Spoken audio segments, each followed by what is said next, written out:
There's absolutely nothing like playoff baseball.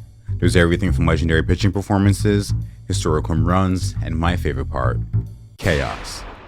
Now when it comes to the playoffs, we can think of the exciting head-to-head matchups, the Yankees and the Red Sox, the Dodgers and the Padres, the Phillies and the Mets. But there's one head-to-head matchup in recent years that's brought a lot of excitement. That would be the Toronto Blue Jays and the Seattle Mariners. An unexpected playoff rivalry in the 2020s with now so much back and forth that the most shocking game might be falling out of the public consciousness. Well, we can't let that happen, can we? Let's go back to 2022 where we witnessed one of the craziest playoff comebacks you'll ever see. But first, who were these teams exactly? Hi, my name is Jordan Simpson, the news member here at Raving Sports.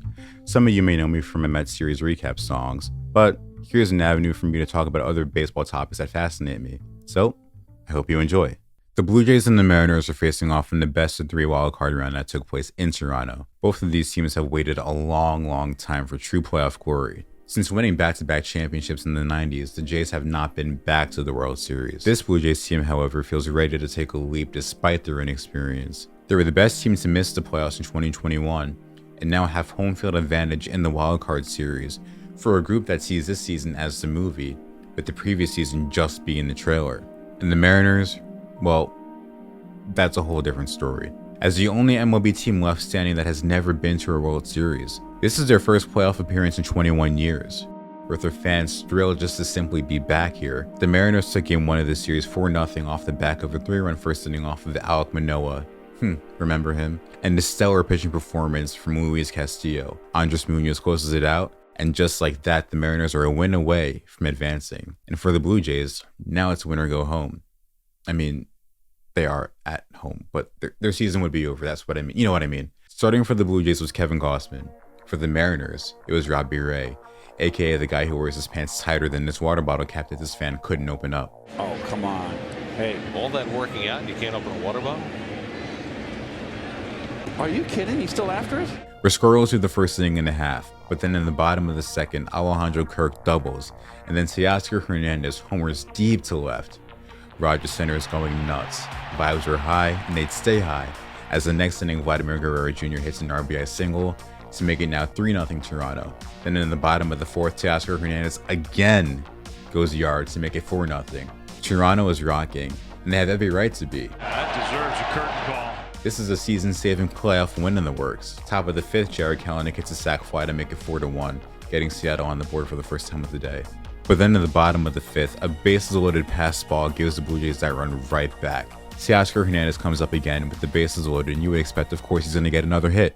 Well, not quite. He got hit. Forced in another run, 6-1 Blue Jays. A Matt Chapman sac fly, a Danny Jansen RBI double now makes it 8-1 Blue Jays. Now, I understand as a baseball fan, and I'm a Mets fan, so I get it, but your team is up big in an important game. Almost feels too good to be true, and as much as you should have nothing to worry about, there's still a thought in the back of your mind of what if they blow this. But in this scenario, I mean, if you're a Jays fan, you should be feeling great. You're up by 7, you've got this. Kevin Gausman, looking great, and no team has ever blown a 7-run lead at home in a playoff game. So what is there to worry about? I regret to inform you about what transpired next. Castillo. Ty France jumps on the first pitch. Base hit through the right side. Back-to-back singles here to start the 6th. Popped up, shallow left field. Tapia coming on, still coming in. Can't make the catch. It bounces away from him. Bases loaded jam with nobody out. He gets Mitch Haniger on a strikeout, and then Adam Frazier pops out. And here comes the bullpen. Tim Meza comes in to face Carlos Santana and immediately spikes one to get past Danny Jansen, and a run comes in to score. 2 pitches later, Santana hits one over the left center field wall for a 3-run home run, and folks, we have a ball game. It is now 8-5. Suddenly and scarily for Toronto fans, this is now a game again. In the bottom of the 7th, Danny Jansen drives in a run to grab that run right back to make it a Dolly Parton game, aka 9-5. But now we head to the top of the 8th. Now, as a personal anecdote, I was out to dinner with my family for most of this game. Now, the game was on all the TVs, and I saw that it was 8-1 Toronto. Then it was 8-5, but then it was 9-5. And so I thought to myself, all right, you're up by 4, heading into the 8th inning. I feel like the Jays are in a pretty good spot right now. At this point, we were heading home. At this point is where things took a massive turn for the worst. 3-2. Suarez down the left field line.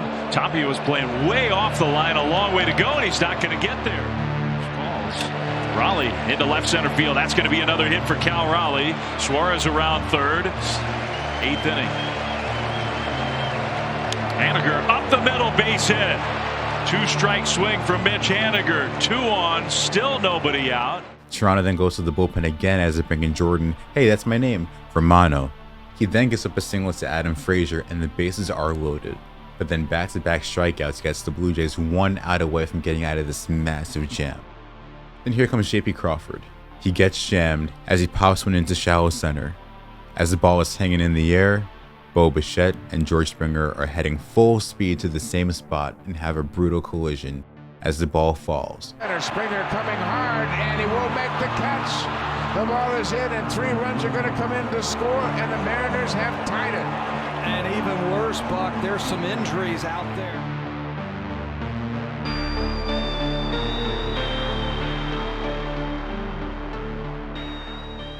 Meanwhile, with 2 outs, the runners are running no matter what. Unfortunately for the Blue Jays, this means that this game is tied. We're tied up 9-9 after all of that. Also, unfortunately for the Jays, 2 of their best players went down. Also, this is right when I got home from dinner and I turned on the TV to see that both Bo Bichette and George Springer were on the ground. And first I was like, oh no. But then I saw the score and I was like, oh no. Bichette would stay in the game, but Springer would have to leave due to injury. The game remains tied heading into the 9th inning. A 1-out double by Raleigh puts him in scoring position. Skies this one to center field. Jackie Bradley Jr. is there.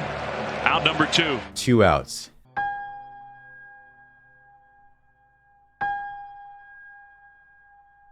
Cal will lead. Here's the pitch of the way. Swinging a line drive into right field. Down the line and toward the corner. A base hit. Cal being waved around third. He'll score. Frazier in at second with a 2-out RBI double. Claps his hands. And the Mariners, for the first time in the ball game, have a 10-9 miraculous lead here in the top of the 9th inning. Holy smokes.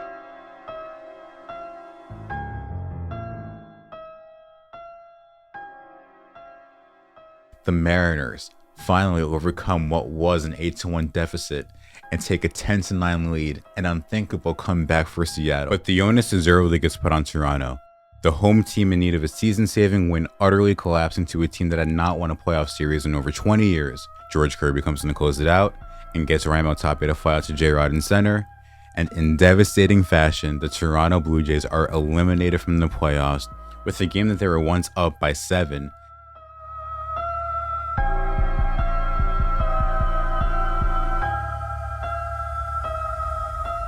And the Seattle Mariners advance to face the Houston Astros in the 2022 ALDS. Now, that was truly a classic, but these two teams would face off again in the 2025 postseason, making for a very interesting epilogue to this Toronto disaster class. Will the Blue Jays get their revenge? We're about to find out. These two teams had an epic back and forth battle in the 2025 ALCS. The Mariners took the first 2 games in Toronto, but then the Jays took the next 2 games in Seattle. Mariners took Game 5, but then the Blue Jays took Game 6, which leads us to the best 2 words in playoff baseball. Game 7. In the first inning, Josh Naylor drives in Julio Rodriguez to make it 1-0 in Seattle. Subsequently, Naylor tries to be slick and hopes nobody notices him jump up to get in front of the baseball to break up a double play. But yeah, they saw it. A for effort though. Dalton Varsho ties it up at 1 with a single on the bottom of the first. In the third, J-Rod smacks a solo homer to regain the lead, and it's now 2-1 Seattle. In the fifth, Cal dumps one into the Mariners bullpen to extend the lead to 3-1. But then in the seventh, things got very interesting. So Brian Wu had been in this game to pitch, but the first 2 men get on, followed by a sac bunt from Andres Jimenez. A tying run's on second base, and Dan Wilson opts to bring in Edward Bizardo. Now he's been one of their go-to guys, but this move turned a lot of heads. Why did this move turn a lot of heads? I'll tell you why this move turned a lot of heads. We often talk about how the more a hitter sees a pitcher, the hitter may gain an advantage, as your eyes have now seen a pitcher's stuff, how it moves, and could be easier to pick up. Now, Edward Bizardo was in this scenario to come in to face the top of the order, led by George Springer, which is notable, because Bizardo faced Springer literally just the night before, in a situation where the Mariners were down 5-2. Now he's coming in to face the same batter, but now in the biggest spot of the year.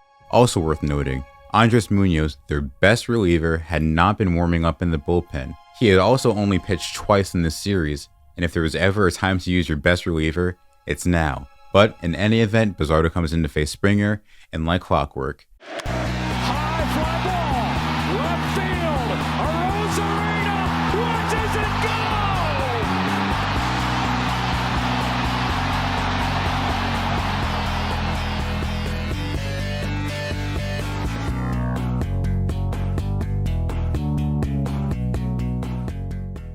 playoff George Springer is inevitable. Jeff Hoffman comes in for the save opportunity to hold a 1-run lead. He gets Leo Rivas swinging. Next up, Dominic Canzone gets him swinging.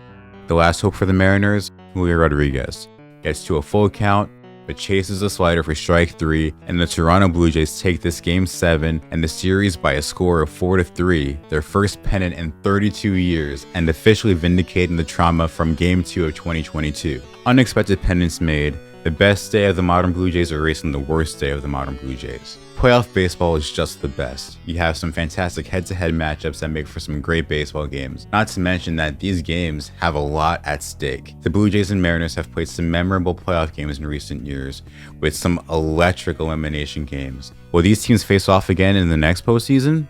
Is there another matchup that will bring this level of excitement and tension and energy? I guess we'll have to wait and see.